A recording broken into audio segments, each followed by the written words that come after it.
Amis du jour, bonjour, amis du soir, bonsoir, c'est Rider de foi pour une nouvelle vidéo sur Feed de Beast.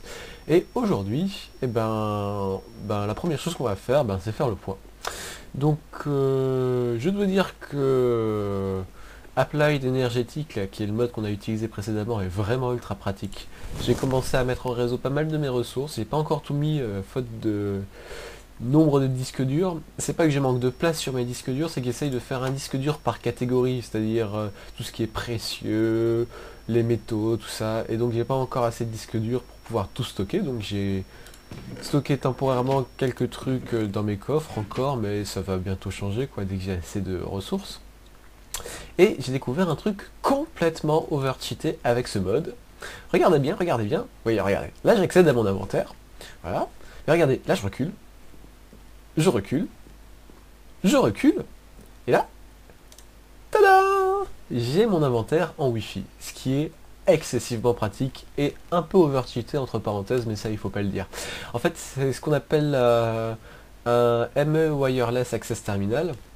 Ça ne coûte vraiment rien. C'est comme un Access Terminal normal, mais avec voilà, un peu de métal et des underpearls. Il faut se crafter le ME Wireless Access Point, qui est ici. Et ensuite, il suffit de...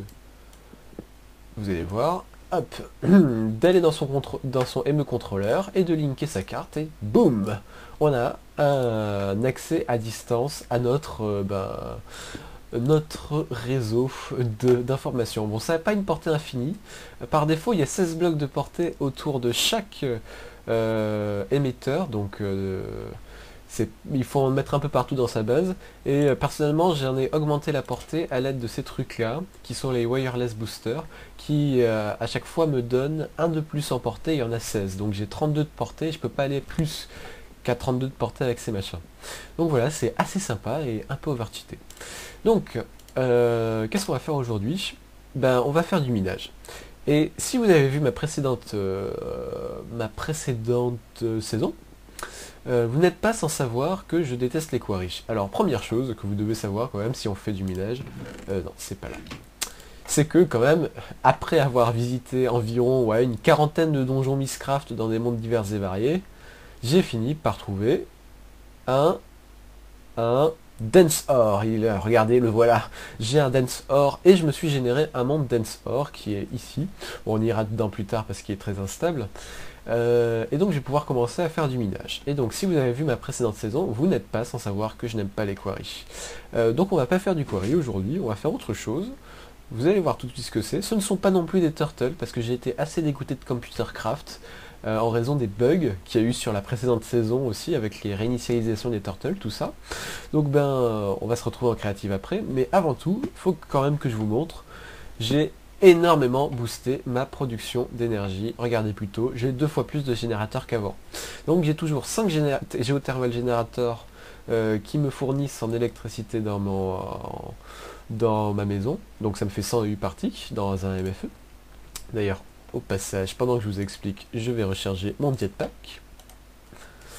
Ensuite, j'ai rajouté 5 autres géothermal générateurs que j'ai reliés à ces blocs. Ces blocs, je ne sais simplement pas quel est le mode qui les rajoute, mais en gros, l'idée c'est que c'est des energy bridge, donc ça coûte pas grand chose, ça veut dire un pont d'énergie. C'est un mode qui me permet simplement de faire la correction, donc vous voyez c'est pas très cher, de faire la conversion entre les différentes énergies du jeu. Donc là en l'occurrence, j'ai ce qu'on appelle un consommeur, voilà.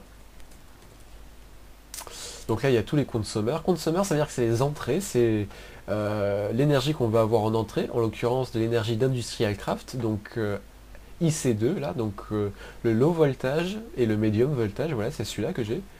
Tout simplement un MF, un transformeur avec un peu d'or autour. Ensuite il y a le pont d'énergie, voilà donc ici. Et ensuite il y a le converteur en Minecraft Joule de Buildcraft, donc c'est le BC produceur. Et donc je convertis, parce que j'ai pas été très clair, de l'énergie d'Industrial Craft en énergie de Buildcraft, que je viens stocker donc dans une Redstone Energy Cell, qui peut stocker 600 000 Minecraft Joule. Et ensuite je renvoie tout ça, donc avec les Tesseract, qui sont des blocs qu'on a déjà vus, donc les énergies Tesseract, et je balance tout ça sur un réseau de Tesseract. Et donc voilà, j'ai une énergie assez démentielle, non pas démentielle, faut pas exagérer, là on le voit pas parce que je consomme rien, mais ça me produit avec 100 EU en entrée, 80 EU, parce que ça n'en consomme que 80, ça me produit 33 Minecraft Joules, ce qui sera à peu près suffisant pour faire ce qu'on doit faire. Donc voilà, dans le Nether j'ai remplacé les Redstone Engine qui faisaient tourner ma pompe par un Magmatic Engine, et en gros, bon là on le voit pas parce que il n'est pas encore vide, mais ça se remplit en quelques secondes. Vraiment, là, le tank avec un Magmatic Engine pour faire tourner ma pompe en quelques secondes, quand il le faut, il est rempli.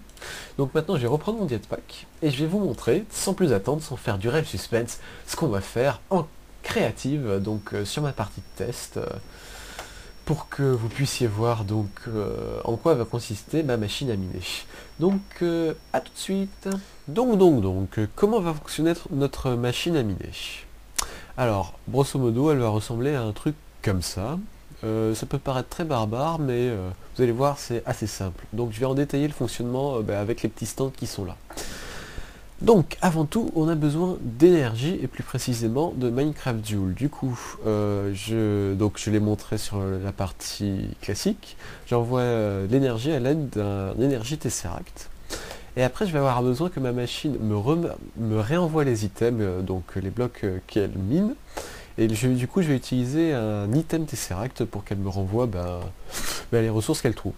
Comment est-ce qu'elle va miner? Donc, un petit comparatif rapide.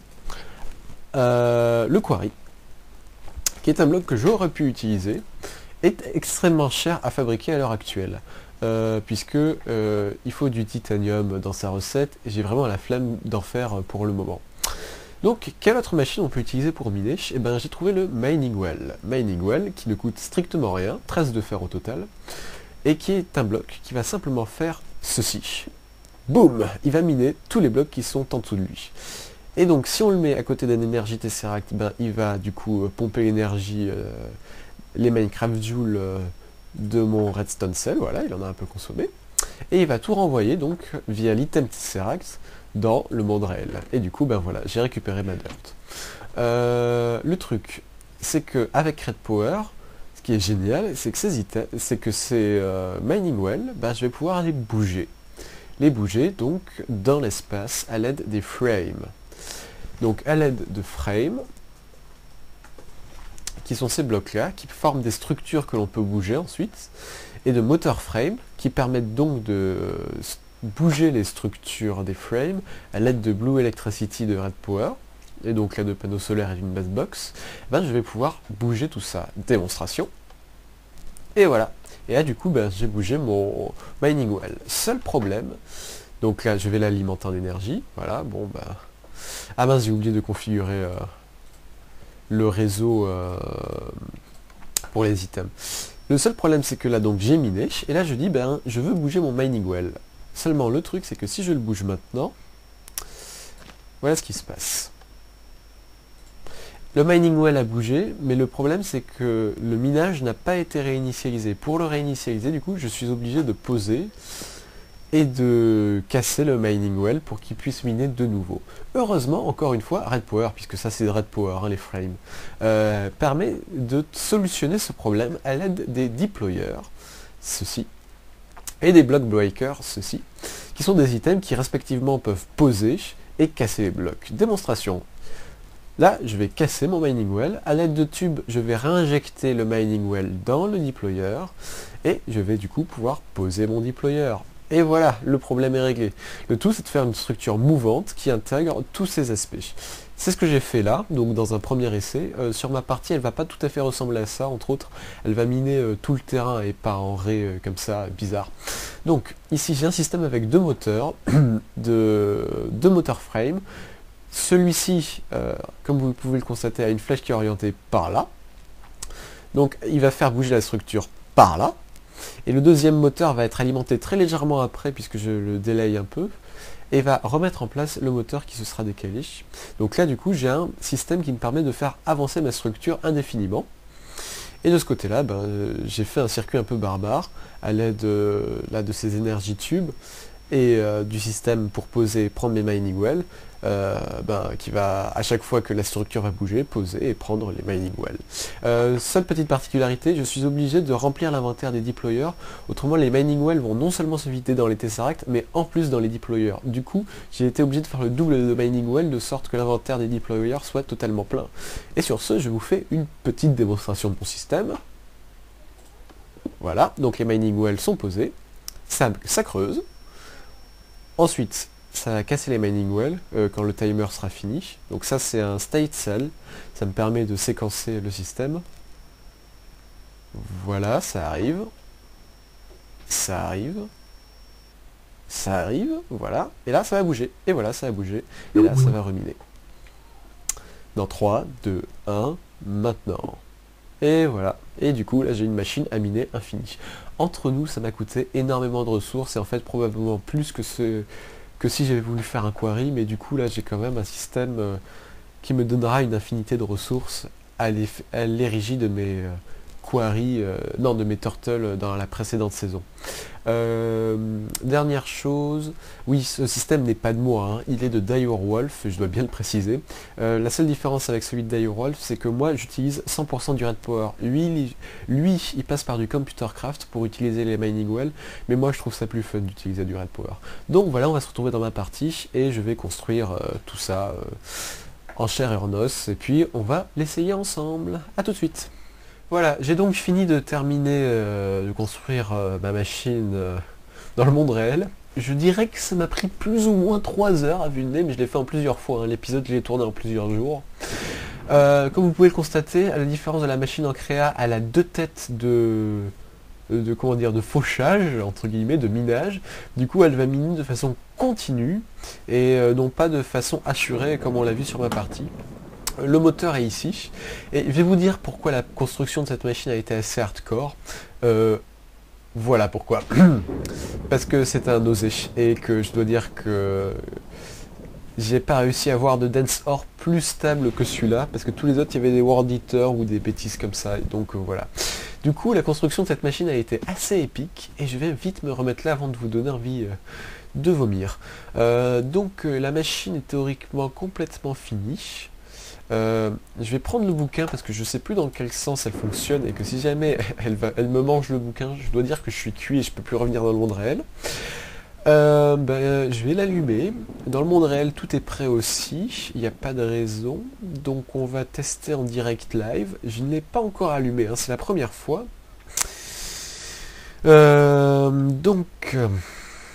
Comment je fais pour l'allumer? On peut faire un truc comme ça. Un truc comme ça. Et normalement c'est bon. J'ai dit normalement c'est bon. Oui, ça marche. Et ça mine. Oh c'est trop beau. Enfin c'est trop beau. Ça serait beau si j'avais pas la nausée. Alors voyons voir. Allez, calme-toi.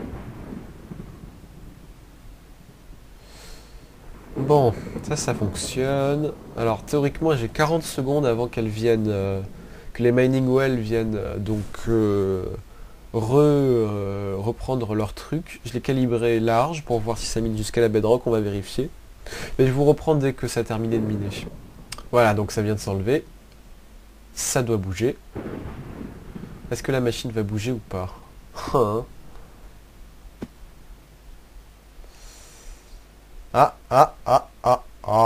Il y a eu un bug. Bon, est-ce que ça a miné jusqu'à la bedrock déjà? Vérifions. Même pas. J'ai pas laissé assez de temps. On est à quel niveau? 17. Bon. Alors, c'est pas très grave. Il y a des bugs parce que ce deployer m'a posé un bloc de sable et non pas le mining well. Donc je vais corriger ce qui a corrigé puis on se retrouve. Bon, cette fois je crois que c'est bon.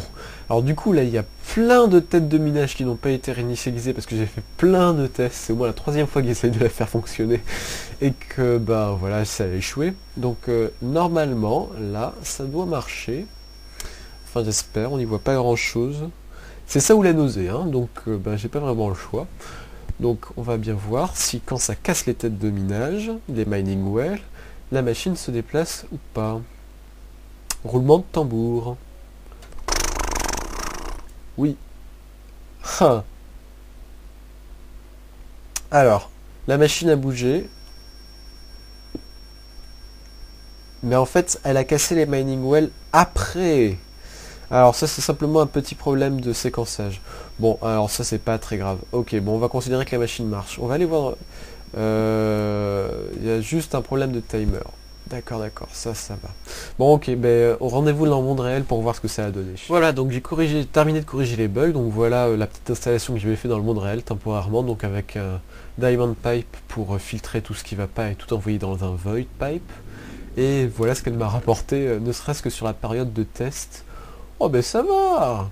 Oh, ça fait quelques ressources quand même, hein. Ouais, très sympa. Ça, je sais pas ce que c'est. Bon voilà, donc ma machine à miner fonctionne bien. Je compte bien récupérer de l'iridium avec elle et voilà, vous savez tous de mes projets. Donc en tout cas, merci d'avoir regardé cette vidéo. J'espère que cet épisode vous aura plu et on se retrouve très prochainement pour un nouvel épisode sur Feed the Beast. Allez, à plus.